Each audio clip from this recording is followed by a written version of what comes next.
I got a shot with the 4 belts last August, because that was right before my wedding, and I just thought that would be probably where it would where it would stop.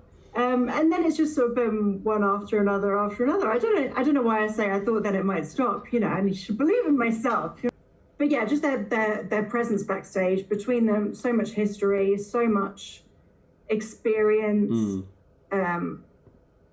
and they're just wonderful, wonderful people. So yeah, we are definitely gonna miss them. Well, welcome back to the Grapple 3 podcast. Thank you so much for joining us once again. And in the build-up to Super Strong Stars 16, we've got a very special guest who's taking part in a huge title match that weekend. Welcome back to the show, Nina Samuels. Nina, thank you so much for joining us. How are you doing? I'm doing very good, thank you. It's been a very, very, very, very busy time lately. So yeah, lots to talk about since we last spoke. I was gonna say it's been a busy year for you. You were on our show sort of January last year, and since then, and I remember even then you had like a few belts to your name, but now you have just like almost every single belt in British wrestling. So I guess the easy way of going about what I really want to ask is like, what happened? Like, how did this happen? So let's see. So I think I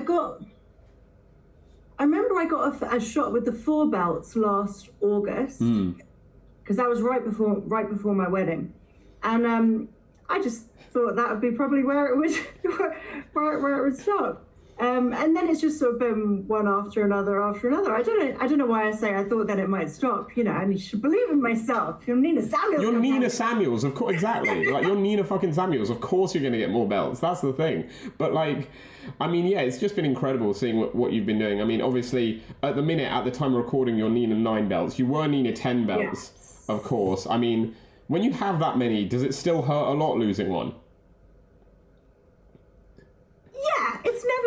It's never nice losing a championship, and yeah, for those who were at title or who have seen the match, it wasn't the best way to lose a title. It was very, very quick, but I mean, that was, I think, my 4th title defense that week or something. 7 matches in 7 days, and like right before that I'd had another few matches, so I hadn't gone easy on myself, put it that way. That's the difficult thing when you've got all these championships, because trying to dedicate enough time to each championship, which I felt like I was doing a pretty good job of, but clearly I'd taken my eye off the ball with title bit. But I think because I've tried to do a certain amount with each title reign and make them different, like, they're not all identical title reigns in each promotion. So I know maybe companies just saw what I was doing, was like, oh, well, I wanted to have a shot at my title, and then I do what I do, and I win the match. I was going to say, you are the star of the show, right? So of course they're going to want the belt on you. Yes. Every promotion needs more Nina. Exactly. It only makes it. And like, I've got to commend you for that, because it did feel like all of your title reigns that you're having are unique. They all feel very different. It feels like you're bringing something different to the table in each promotion, rather than just it being sort of like the same title run in each place, which is really impressive. Like, which is like commendable for you in terms of like, I don't even know how you have the time to figure that out. Like, how am I going to act differently here and here and here? Well, I think like the promotions are very different in themselves anyway. So like Rise, where I have the women's championship there, Rise is pretty much a deathmatch company. So I'm there as the anti-deathmatch girl in my pink sparkly outfit. So do you know what I mean? That naturally in itself lends to a particular sort of vibe. Riot Cabaret is its own unique entity of quirkiness and theatrics. So again, naturally, that's a match made in heaven for me. EVE like takes this sort of different level of ruthlessness, because in EVE, you're not just competing within a women's division. Every single person on that roster is eligible for that championship. Yeah. So I think that was probably the one where I felt, the 2 that I think I felt most emotional about winning was the Riot Cabaret, because it was my first, and that was literally 5 days after losing my job with NXT UK. So that was quite an emotional one. and the Eve as well. I legit had to fight back a bit of tears when I won that, because it wasn't the time. But yeah, like I say, because you're literally fighting against everyone for that. It's not that you're in competition with the women's division. You are in competition for everyone. So to get to the point where you're winning the EVE championship, that's a big deal. Yeah. Not that all of the championships aren't a big deal, that's what I'm saying, but the competition pool is bigger for that championship. So they were the two where I had to sort of fight back the lump in my throat. And Lucha Brittania, which was one of the more recent ones that I won, that was a great moment for me as well, because that was sort of one of the earlier championships that I won, and this was the fifth time I've won it. So, and the company is very much in a different era now, with a different venue and everything like that. So it felt nice to sort of come back to that, and cement myself right at the forefront of Lucha Brittania as well. Yeah, absolutely. There's a few things that you mentioned there in all that I want to pick up on. As you mentioned Lucha Brittania last, we'll get to that first, because I've got to ask, like, just strictly kayfabe, does that count as Nina 9 belts? Yes! Let me have it! I technically have a separate La Dia Blessa Rosa account on Twitter that I barely use because I forget exists. Yeah, Instagram, it's all the one, and I'm like... Yeah, no, I get that. It's 2040, like...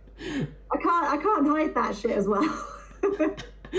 No, I get it. And Lucha Brittania is somewhere that, like, it does seem like has that sort of, like, quite sentimental place in your heart because of, like, your journey there and everything you've been through there, and, like, what it's meant to, not just yourself, but, like, so many rising stars of British wrestling who have come through, again, like yourself, as different characters, as someone different there, and then, like, emerged as themselves later on after sort of, like, everything that Lucha Brittania has given them. Yeah, it's, like you say, the people that have come out there, so, Will Ospreay being the obvious one, Cara Noir, even Blair Davenport in WWE now. If we delve right back into the history books, you've got, people like Char Samuels and stuff who've been in Lucha Britannia as well. So it's, it's an amazing collection. But it was interesting for me coming back after all this time, because since I was last there, which would have been 2019. Yeah, that sounds about right. My style has evolved a lot. My physique has changed quite a lot, so I'm not quite as light as I was when I was doing certain flips there. So even figuring out how to, there are some bits of a Nina Samuels moveset in there, but there are things that I don't do anywhere else, things that I'm having to pull out of the arsenal, new tricks that I've only just learned recently in the last few years, because I coach at Play Fight a lot, which is Cara Noir's school. Yeah. So I'd like to try and practice what I preach with a lot of stuff, and I've challenged myself to learn more things so that I can teach other people. So, you're getting me doing tightrope walks on the ropes, all these springboards, all these wild things. So it's been fun, like, actually reminding myself what I can do. And maybe it's not appropriate for a Nina Samuels match, but at least it's something that I can pull out every now and again at a Lucha Britannia match. I think that's cool though, isn't it? Like, that's the cool thing about Lucha Britannia, is like so many of the wrestlers there, like yourself, like off the top of my head, like people like Heidi Katrina and like Darcy Stone and stuff who wrestle there as well. It's all sort of like alter egos to who you normally see them as, and so they're automatically, as well as like the style of Lucha Britannia, which is very different in itself, you're automatically getting something really different with their shows, because it's essentially just like the same people you see on other indie shows, but like a completely different character. Yeah, exactly. So, like, anyone that comes to see me at Lucha Britannia, like, you're getting a completely different show and experience to stuff that I'm doing elsewhere. So it's very fun for me as well. And there was a point early on this month, I wrestled as 4 different characters in 1 week, because we had Restival as well. So I was wrestling as Nina Samuels, defending championships as I do. Yeah. Then a Restival, in one day we had Galzilla. So I was an evil scientist. Yeah, you were after Typhoid Mary's typhoid. Typhoid Mary's typhoid blood, because reasons. Yeah, obviously, of course. And in the evening show was King of the Ring, where all of us turned into drag kings, so Samuel Neenison. That was great. I thought that was brilliant. Which was a lot of fun. Yeah. And then in that week as well, I was La Dia Blessa Rosa. So you don't get opportunities to have weeks like that very often where you get to play 4 different characters in 1 week. So whilst I love being Nina Samuels, like, it was fun to sort of try new things that week and, flex the versatile muscles, I was going to say, Nina Samuels is nothing if not versatile, right? Yes. Like, absolutely. And that week exactly, like, proved that. I thought you were brilliant that entire week. I think, like, again, I think the King of the Ring show was fantastic at Wrestle. I thought that was great. I mean, not a huge fan of how you broke Cassius's heart.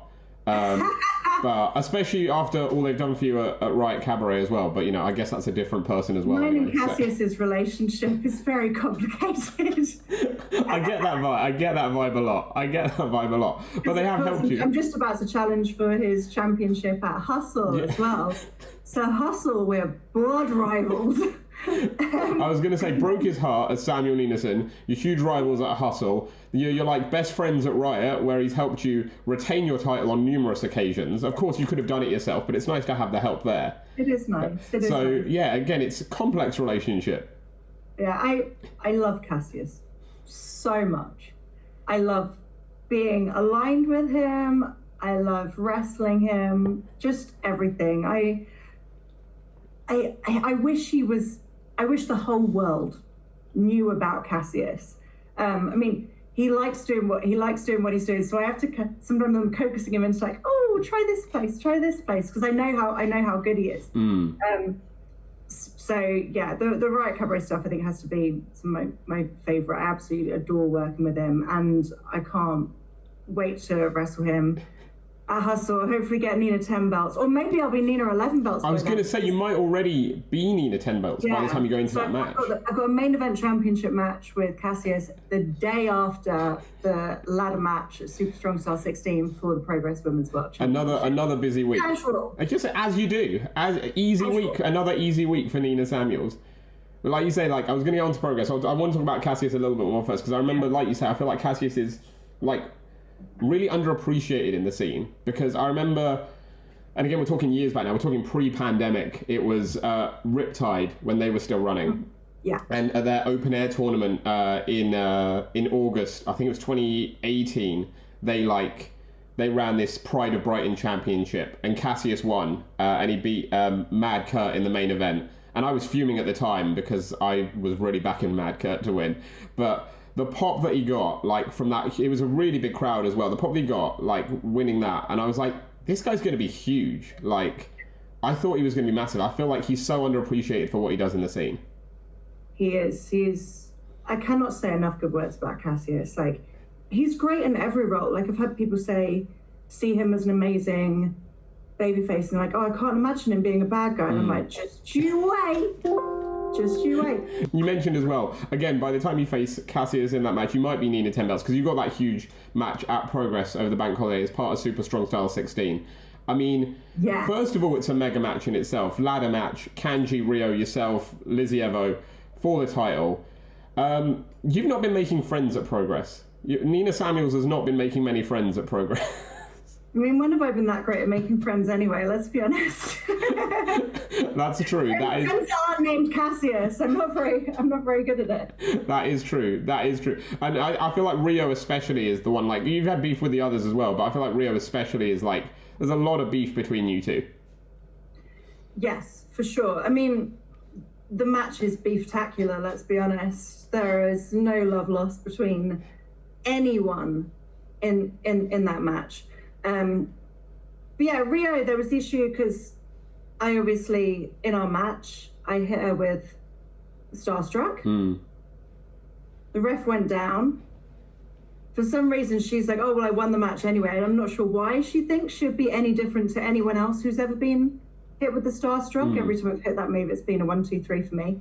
But then it's just how willy-nilly she's just giving out title matches left, right, and center after that. Yeah. But still not acknowledging the asterisk that was on that victory. Yeah, I imagine that. I imagine that puts a little chip on your shoulder as well. The fact that now you've got to compete with 3 other women, rather it just should be you and Rhio 1-on-1 for the title. For sure, I could be nowhere in the vicinity of the title, and I could lose that match, which doesn't quite compute to me. No. And it's not like I've been given an easy ride. We've got the other 3 women in this match. That's 3 of the best in British wrestling. Yeah. So yeah. And adding the ladders as well. Still strategizing because I need to walk out there as Progress Women's Champion. The odd number of the 9 belts is just messing with me. I was going to say it's almost like, I don't know if you get it, I get it a lot, and I know a lot of other people do as well, because I see plenty of memes about it online. It's like your audio level on your TV. Like, it's got to be an even number, or like with a 5. Like multiple of 5 or something. It's got, I don't know what it is about the mind that makes it that way, but like, it's got to be, and I imagine it's the same with belts. You want it to be a nice even number, but you don't want to lose them. I've got to think about the number 9 as well. So when I was younger and I was dancing in a pantomime, my mum had to write my name on the audition form. My mum has terrible handwriting, bless her. So they misread it and my name got printed in the programme as 9. 9, that's... Yeah. That is... So Nina is my legit middle name. So that's why the name has followed me my whole life. And it was printed in the programme as 9.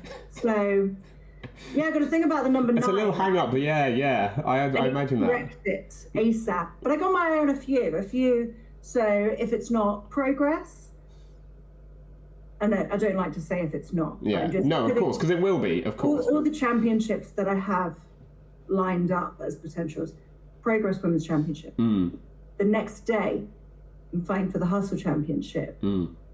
And nothing has been made official, but I am absolutely coming for that OTT Women's Championship. Of course, I saw that. Yeah, Moth really, sort of sealing. Did you see the footage? Yeah, I saw the footage. Yeah. Those who did not see the footage, I was dominating Miss Session Moth Martina, and she knew it, and she grabbed the ropes for the finish.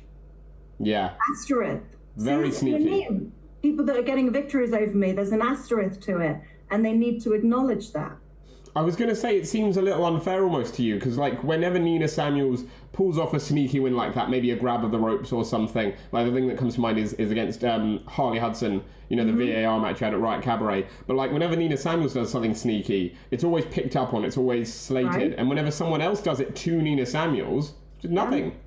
These conspiracies, these referees, they're against me, man. It's ridiculous. I think everyone's jealous of all the belts you've got. And so they're like... Why wouldn't they be? Exactly. I accept that. Come at me.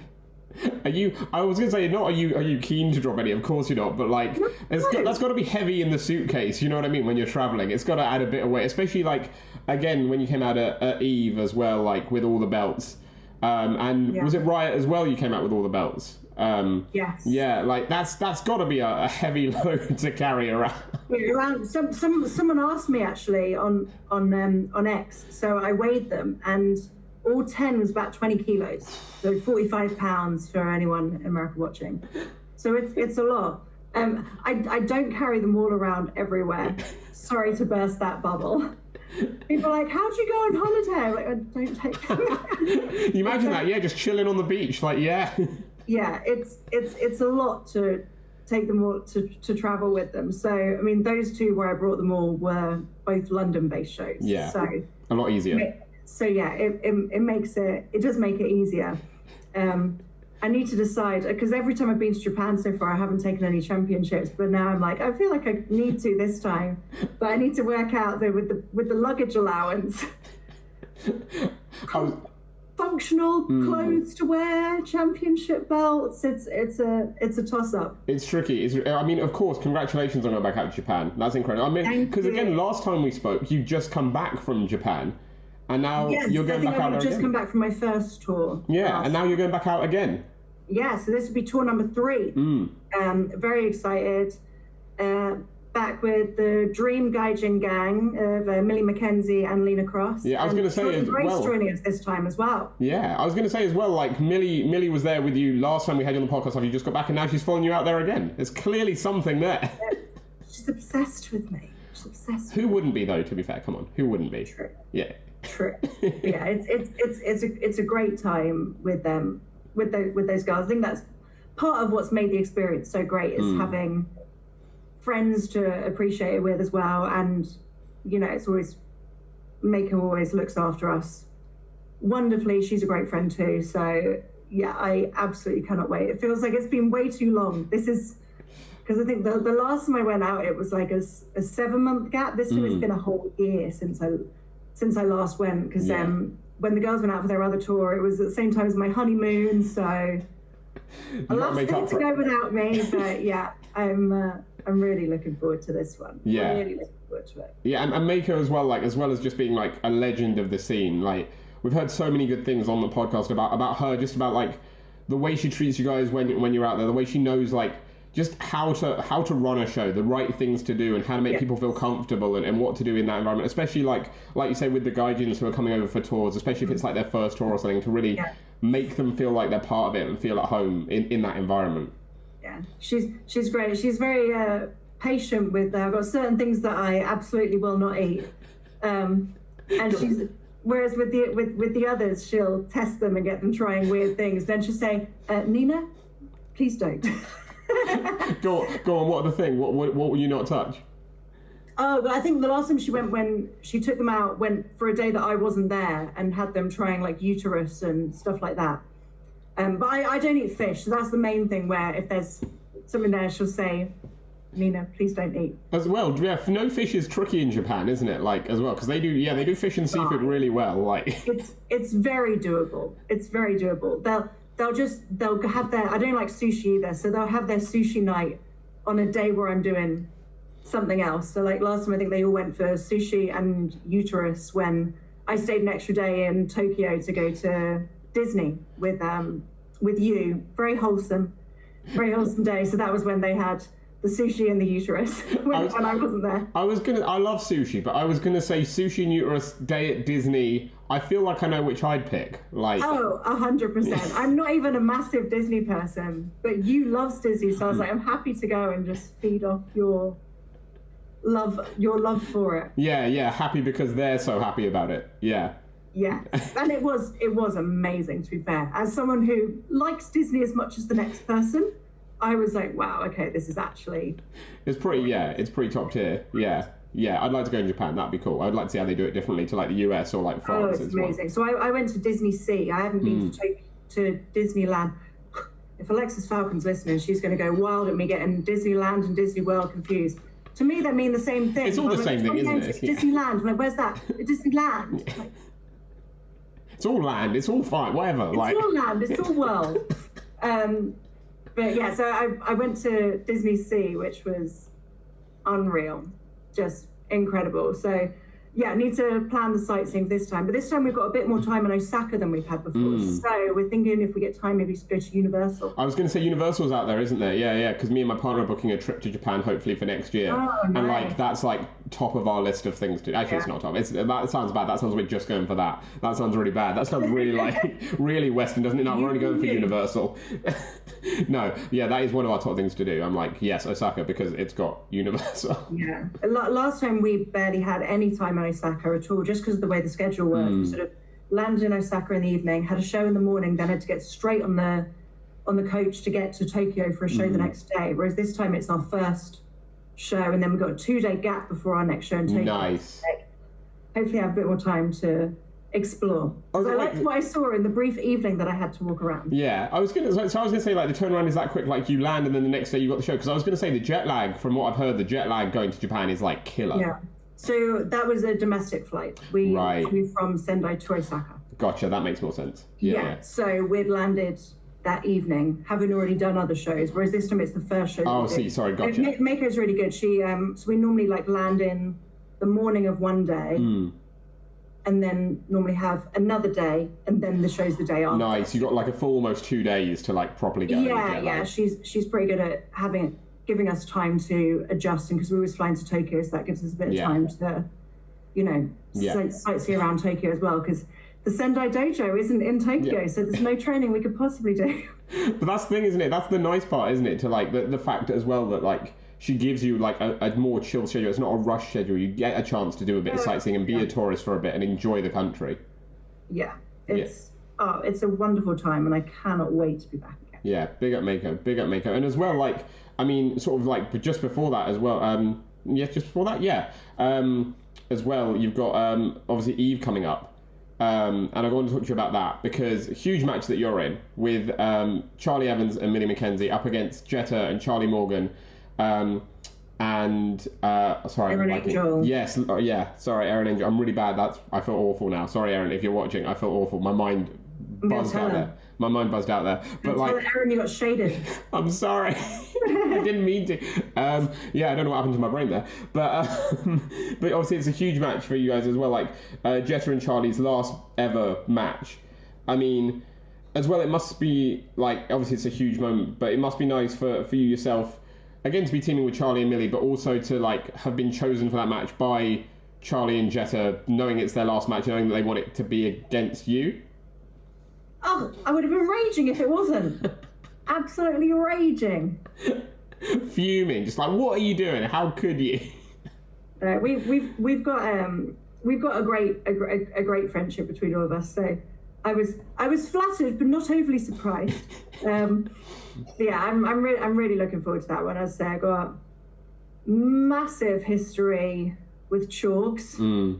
Massive history with her. In the ring and out of the ring as well. I can't remember if I told this story before, but even when she was toying with the idea of possibly coming back, I was sort of meeting with her and Jetta in secret to, in with her and figure out if it was something that she wanted to do and helping her get back. And there was the hope that I would be her return match as well, but then we tried to make it work, but with WWE at the time, they still weren't, because it was post-COVID, they still weren't sure what they were comfortable with.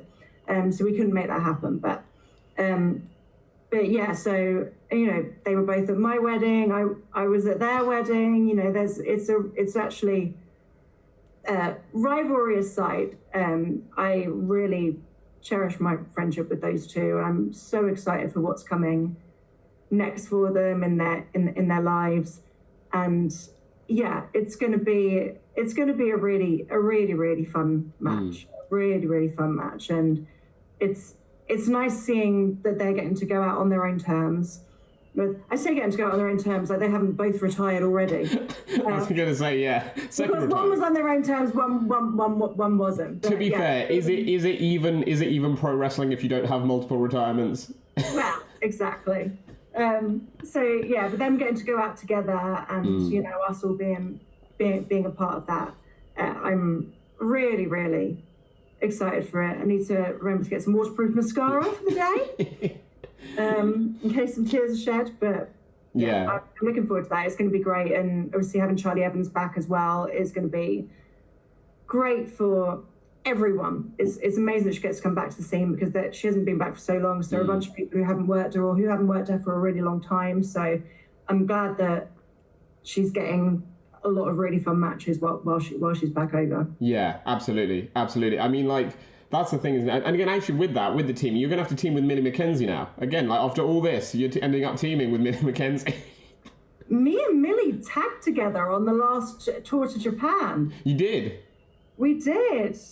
We were a wonderful team, I must say. I was going to say, over here, though, you're not as friendly. Out in Japan, it's all good. Out in Japan, you, like, stick together. But over here, you're like, nah. We'll make it work. Yeah, I'm sure it'll be great. And tug of war for Millie between me and Charlie. Yeah. I mean, that's something I think that'd be a great match in itself, wouldn't it? Like a tug of war match. Yeah. Literally with Millie as the rope. Yeah, it'd be great to see that.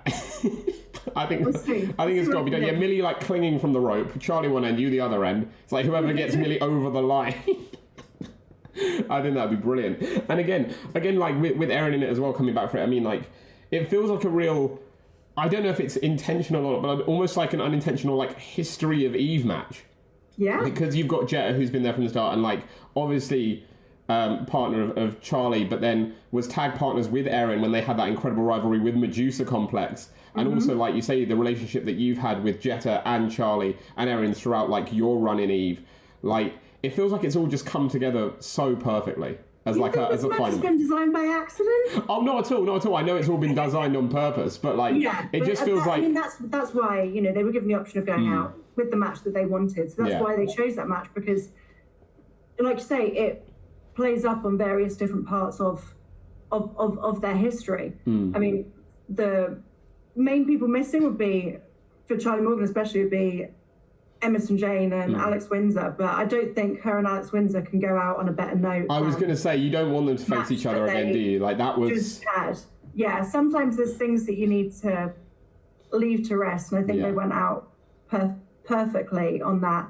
And I mean, very recently, the Royal Aces had their match against Emerson Jane and Kanji. Yeah, the top shagger. The top shagger. What? Yeah, so they got to sort of round that off in their own way as well. Yeah, it's been nice. It'll be an emotional night, I'm sure. But like you say, it's lovely for them to go out again this time around, especially for both of them on their own terms.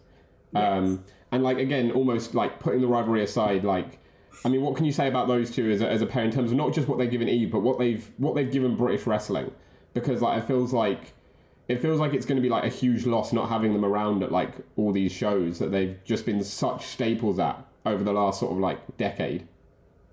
Yeah, I mean, I guess it's different for me because I get to hang out with them outside of the ring anyway. So it's not like I'm never going to see them again. But yeah, just their presence backstage, between them, so much history, so much experience. And they're just wonderful, wonderful people. So yeah, we are definitely gonna miss them. But hey, that's a space opened up, and I know there are a lot of very, very hungry women in British wrestling and European wrestling as well. Yeah, absolutely. And I know that they will be very happy knowing that there are people coming in to take those spots that are really hungry and driven and really want to be there. Yeah, absolutely. One of those, I'm sorry to bring her up, one of those, of course, being Safire Reed, who, again, you've had this incredible story with up until since, like, before she won. Like, I mean, talk to me about that, just because, like, it seemed like, even I was at times, and I'm sorry, Dan, if you're watching this, even I was at times sort of skeptical about, like, how it was being booked. I was like, oh, is that right? Is that the right thing to do? But, like, obviously, who am I to question Dan Reed? Of course, he's proven time and time again that the booking is good. And the story you guys have told from she won to the title, to you taking the title from her, to like this now like heel turn that she's had, and like you and your last title defense against Su Yung almost being like the face there. Like it seemed like it was a really weird turn of events that happened. Like talk to me about this story you guys have had together, because it looks like it's just been really well done, really well booked, and like it seems like you guys have really enjoyed that sort of freedom that you've had as being part of it. Yeah, it's been a lot of fun, so much fun, because in truth, it kind of, the story idea kind of came out of nowhere. So I last year had started tagging with Ava White. So we thought that was the direction that we were going to be going in, and then Ava needed to take some time away. So I'd sort of said to Dan, I was like, maybe don't bank on this tag story. Let's see what I can do singles wise. And I literally turned up that day. It was a day of 2 tapings. It was while I was still out with a concussion. But Dan said, come, we'll do a promo, we'll do an angle or something. And we literally got there and I was like, who do I have we can work with? And it was literally a case of like, who was on that show but not in a storyline right now? And I was like, Safire's here. Like Safire's got something, like, and we talked about it. And yeah, it wasn't planned from the start to be this year-long thing, but it was just, I was like, Safire Reed as a character seems very much someone that could be a target of a Nina Samuels.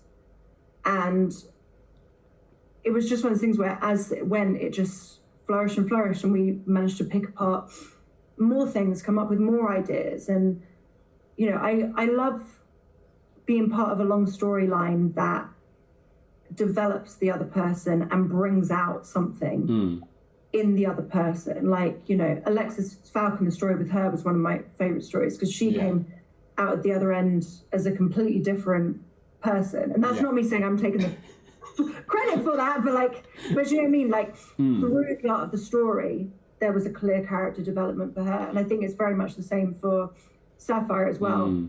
And it was kind of sometimes by accident that it expanded the way that it did, because then she had an injury at one point, so we had to postpone certain matches.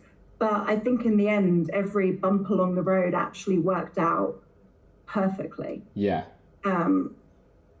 So, yeah, it was wonderful to be a part of, and to see where Safire is now compared to where she was at the start of the story. Again, that's not me taking credit for her. But, like... I was going to say you sort of have, though, like, rubbed off on her a bit, like, character-wise, because, like, she's ruthless now. She's got this really aggressive side that's, like, taking zero shit. Yeah. And I think before she was someone who had a lot of untapped potential. Whereas now you can clearly see, I hate to say this, you can clearly see what a superstar she is. Yeah. She is, to say she's one to watch is such an understatement. She's incredible, and she's really like becoming a full-rounded performer and character now. And, you know, I feel very proud to at least been a part of that development for her, because I think, you know, not to toot our horns or anything, but I think the story that we did at EVE was pretty spectacular, to be honest. I thought it was brilliant. I thought, like, again, even before that, like, during She Won and stuff, I was like, and again, I'm not a promoter, I'm just a fan, right? But I was like, oh, I can't believe they didn't book it this way or this way. And then seeing how it developed, I was like, oh, no, I get it now. Like, you can see the journey, you can see the development, especially, like, when it came to, like, that final match and then the Sky, like, the Safire heel turn, and then, like, you were like, oh, like, it all fits, it all makes such perfect sense for it to have gone this way. And what you're saying is wrestling audiences need to have patience. That's weird, that, isn't it? That is weird. I think the thing that got me, and again, it's no disrespect to Dan, because I think he does a great job. I think the thing that got me was, like, it had been such a long time before that since EVE had done, like, a proper, like, year-long feud, and they already had, like, the Charli Alex stuff going on at that point. I was like, oh, they're running 2 really long feuds simultaneously, and they both paid off, like, so wonderfully. And again, that was the Charli and Alex one, was another one where injuries that happen along the way, I had to make a pause in it. You have to steer it. So that's why long-time booking in wrestling can be very difficult, because things come up that change. So you just have to be willing to pivot as you go, and, you know, move organically. Exactly. Organically with that. But I mean, there's still, in my head, I felt like we wrapped up me and Safire in a nice little parcel, and now I'm like, what? There's still. I was going to say, because it's nice of you to say such nice things about it. Yeah. So Chantel I've seen his tagging with Safire. I was going to say, it was nice of you to say such nice things about it after she sort of convinced Chantel to turn her back on you. Yeah, so watch this space. Interesting. I'm kind of busy on the next show, you know, retiring some people.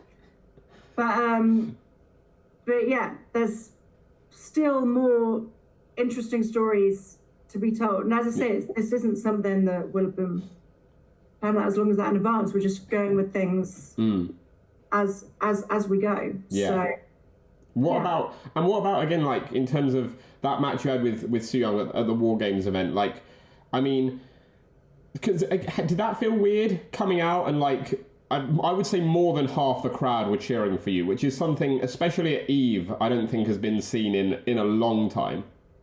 Yeah, I think the last time I had that sort of reception at EVE would have been Wrestle Queendom, not the year just gone, the year before, when I wrestled Lizzy Evo. Yeah. And that, a similar situation where we're both used to getting booed, so by default, we're getting it taken in turns getting cheered. And I think a similar thing for Su Yung, because Su Yung has generally been the villainous one recently. So it's always the way where it's going to happen with that, where fans are going to choose one or the other. But hey, I guess the fans are just realizing how fantastic I am. Of course. So, it took them long enough, right? It took them long enough. It did.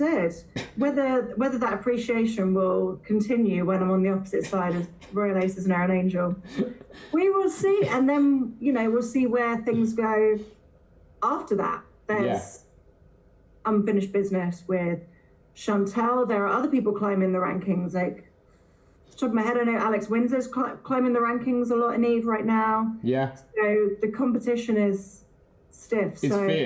It's fierce. Yes, it's very, very fierce competition. Lena Cross as well is going to be over in the UK for a bit. So, and of course you've got the TJPW crossover coming up all in weekend. That's huge as well. And Miyu Yamashita was used on the picture, wasn't it? Yeah, interesting that for that announcement. Very interesting. Very. I mean, that's she sort of, maybe deserves a second shot at the title, doesn't she? So who knows? We'll see. And I deserve to give her a receipt for that whack in the head that she gave me in her match with Sapphire. Yeah, exactly. That you didn't have to get involved with that though, did you? That might have been Nina's fault. But yeah, Nina Samuels versus Miyu Yamashita.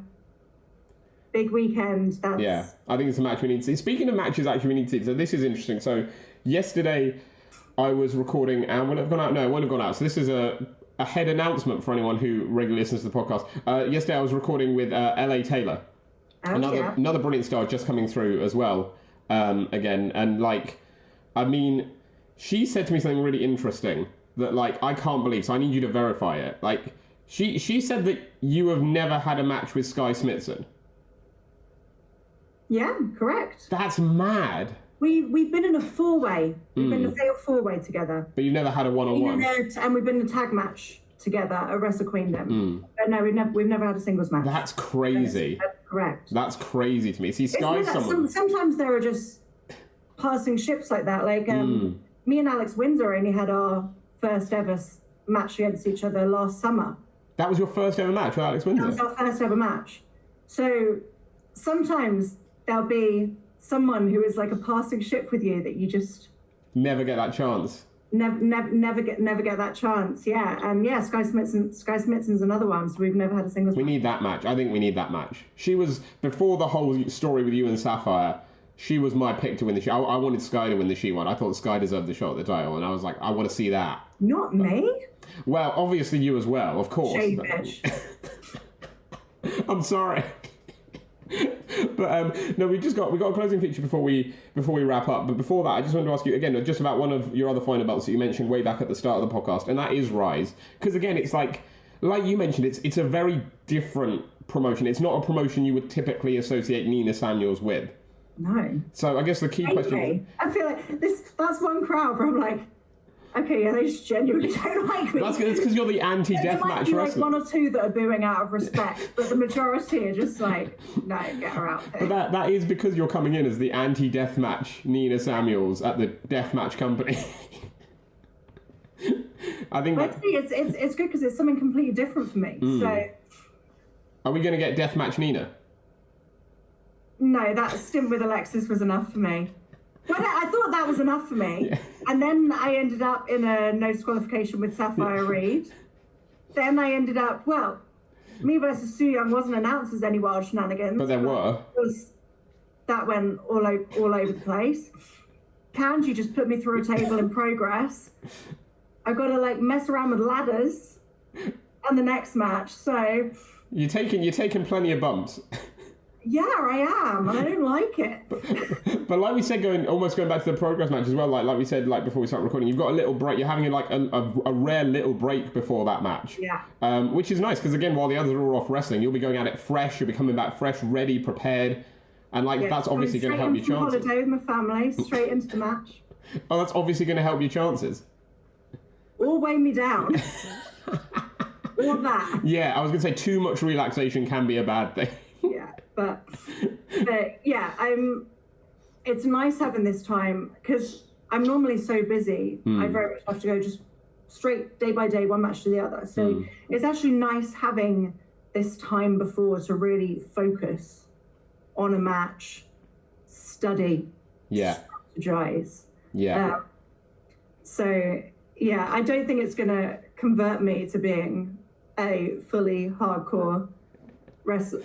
I think I'm still, even despite being at Rise, I think I'm still going to stick to my regular wrestling matches.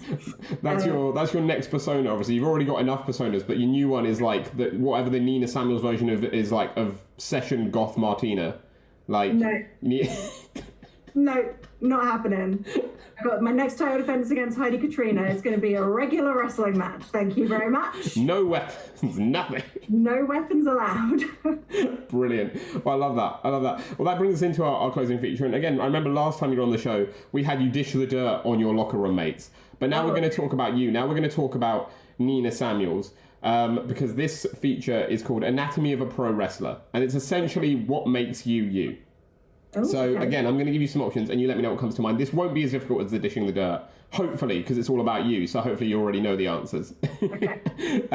The first one is, what is your favourite post-pinfall pig-out?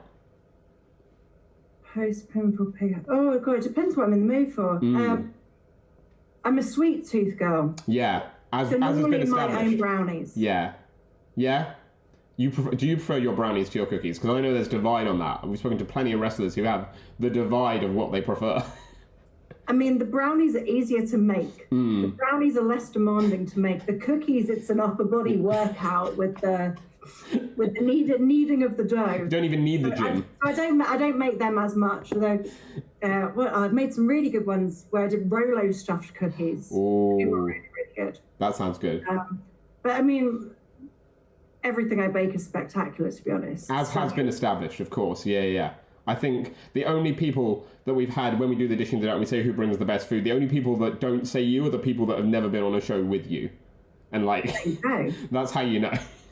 Yeah. The next one is, it's the next one to the classic, like, what would your death row last meal be? Oh, it's going to depend how I'm feeling on the day that I die. You know? What am I in the mood for? I do love an Italian. If I go to Italian, it's always, I normally have a carbonara or a lasagna. Nice. So let's go with a lasagna and a cookie dough dessert. Oh, nice. That's a good choice. You could have the carbonara and the lasagna, though, to be fair. It's your last meal. Like, that's true. It's no problem being bloated. Exactly. If anything, that's better, right? Because they put you in the chair and then you probably create a mess afterwards for them to clean up if you're that bloated, like, you know. Sure. I've never given it that much thought, to be honest. Yeah, I can tell maybe I've given it too much thought. The next one is, what is the song that gets you the most hyped? Oh. Sure, there's a lot of, there was a period where Lady Gaga was coming out with some bangers. Marry the Night is on, it's on one of our playlists at Playfight School. And I have a whole playlist of songs if I want to get myself hyped, but I'll pick that one. Nice. From It's a good choice. The next one is the movie that you show the locker room. Oh, the movie that I have shown multiple people in the locker room is The Room.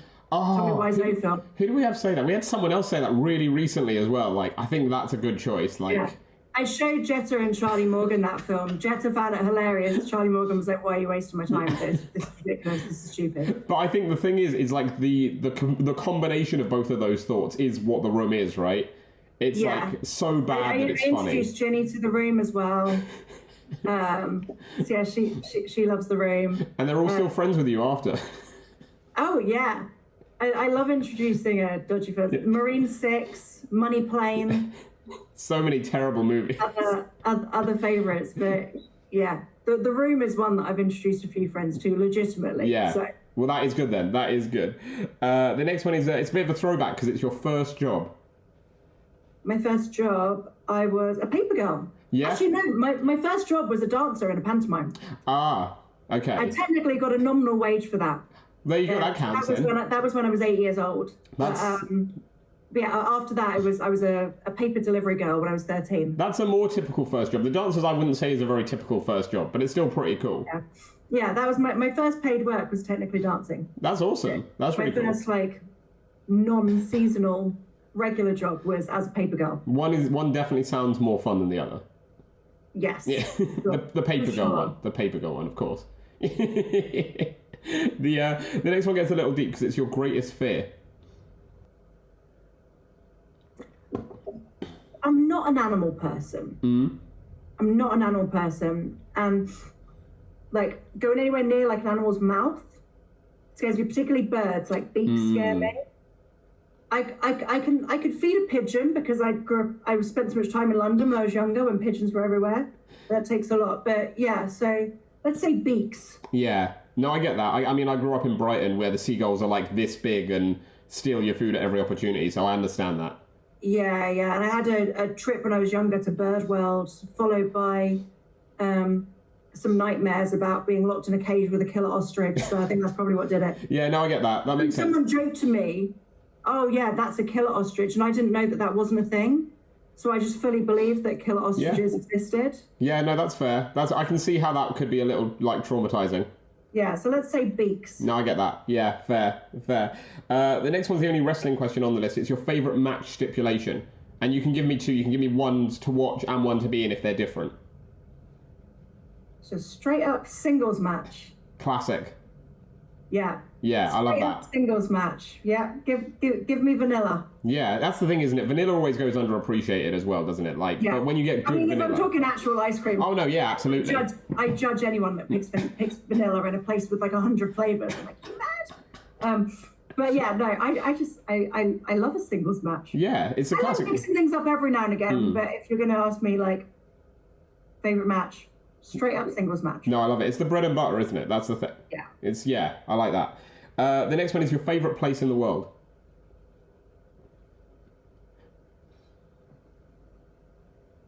In the world? It can be like as big or small as you want. Like we've had people say their bed, and we've had people say like different countries. So like. Oh yeah, the bed's great. I do love going to like the top of the Greenwich Observatory. That was always like a good fun day out for me, and even like that was one of my first days out that I did after lockdown when we were allowed to like drive and travel a little bit. Going to Greenwich Market, getting some lunch, and then getting a cake to take up to the top. Yeah, sit on like the slope. Yeah, just looking over the city. Yeah, so let's go with top of Greenwich Observatory. I love that. And the final one then is your favourite holiday destination.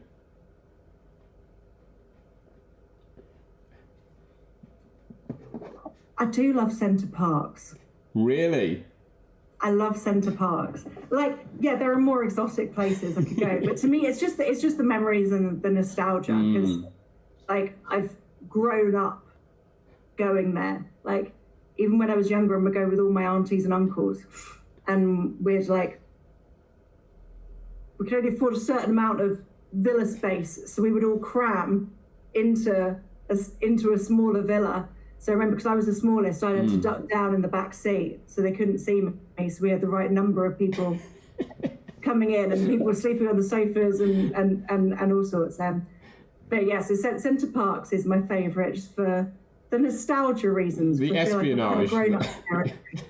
Yeah. I bet that must like that's always like kind of fun though, isn't it? When you're younger, like because you feel like you're doing something really bad, like you feel like you're really like. Oh yeah. I felt very mischievous, hiding in the back seat. And that's inspired the entire wrestling character. We had our tactics. Yeah.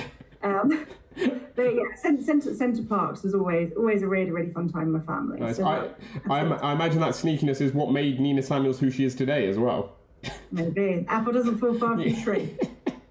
Brilliant. Well, that brings an end to the feature, nearly an end to our show. We've got one final question for you, Nina Samuels, but it's not a question that I've thought of. It's a question not left by me because we have a new tradition here on the podcast where our last guest leaves a question for our next guest without any context of who they're going to be leaving it for. So the question you've been left is, this is a good one actually. I think this is a very Nina Samuels one, of course, because you are the star of the Nina Samuels show. So your question you've been left is, Which well-known figure, wrestling or non-wrestling, can you do the best impression of, and will you show us? Oh, that's a horrible one. We've had more horrible ones than that. Off the top of my head, we've had some really bad ones. So this, I think, is getting off lightly, to be honest. I mean, there's one thing doing impressions in front of, like, friends. But it's quite another publicly. Oh, God. What if I don't push you to do the impression? Is there someone that you know you can do a really good impression of?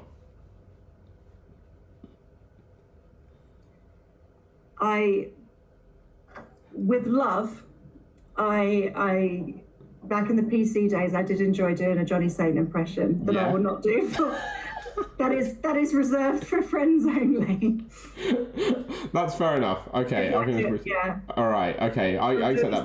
It's a lovely man that's quite easy to impersonate. I think with love. No, of course, it's still a little terrifying though. You don't want to get on Johnny Saint's wrong side. So like. That's the thing. Like, he is a lovely man, but I can say as many times as I like, I'm doing it with love. But if I piss off that man, you know that he could snap you if he wanted. Yeah, I know. I totally understand that. Well, Nina, I mean, thank you so much for coming back on the Grapple Theory podcast. It's been a blast having you here. I hope you've enjoyed it again.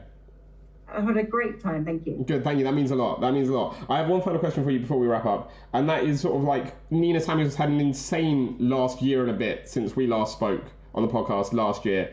What does the next 12 months have in store for Nina Samuels? What would be another great year for Nina Samuels in your mind, not in terms of necessarily winning belts or anything like that, but like, what would be another successful year for Nina Samuels if we were speaking this time next year? I honestly just want to keep trying to have the best matches of my career, the best moments of my career. I don't want to quantify that with stuff. Because I like going with the flow, you know. If you'd asked me, like, how many championships do you want to get, like, I probably wouldn't have said 10, you know. I like, rather than specific goals, I like just going along with the journey. Going along with the journey, seeing where things taken me, just saying yes to all the experiences that I want to do, working with people I want to work with, having matches that I want to have, being part of stories that I want to have, you know, like, and that's like being part of good stories and it bringing out something in another character is like probably my favorite thing. So just doing more of that. I think that's brilliant. I think that's the way it should be as well. I think that's brilliant. I think that's perfect. And actually, one more question did come to my mind. I hope you don't mind. Just before, like, while you were saying that as well. And I know you spoke about like the belts that meant a lot to you winning, as EVE and Riot as well. But like, I know it's asking a parent to like pick their favorite child. But like, do you have a favorite belt of the 9 you currently hold as of time of recording? It's really, really difficult. I think, like I say, the ones like Riot Cabaret is always going to hold a really special place mark because it was the first one that I won. And it's a beautiful belt as well. It is. So, yeah, that's always going to hold that special place to me. Like I say, like with the EVE, because just purely like the achievement to get that with how much competition there is for it, that's really special as well. But again, like I say, Lucha Brittania, because that's where I started. Then I can also argue with Rise. I'm the inaugural champion there. So that's the start of a new lineage. You know, every championship's got its own. Wrestling Cult was my first international title. So they've all got different places in my heart, you know? Yeah, absolutely. Well, it was a little unfair of me to get you to pick a favourite there. I think that was too harsh. Yeah. But no, Nina Samuels, thanks so much for coming on the podcast. As you know, our last word always goes to our guest. So in the next 12 months and beyond, if anyone sees Nina Samuels on a show in London or in the North, at Rise, at EVE, at Progress, anywhere else in the country, anywhere else in the world, out in Japan, if someone comes to see Nina 9 belts, hopefully soon to be Nina 10 belts again, why is Nina Samuels going to steal the show? Because Nina Samuels is the show. Everywhere that Nina Samuels goes is the Nina Samuels show. And anyone that comes to see me is going to experience the Nina Samuel show and realize why everyone needs more Nina.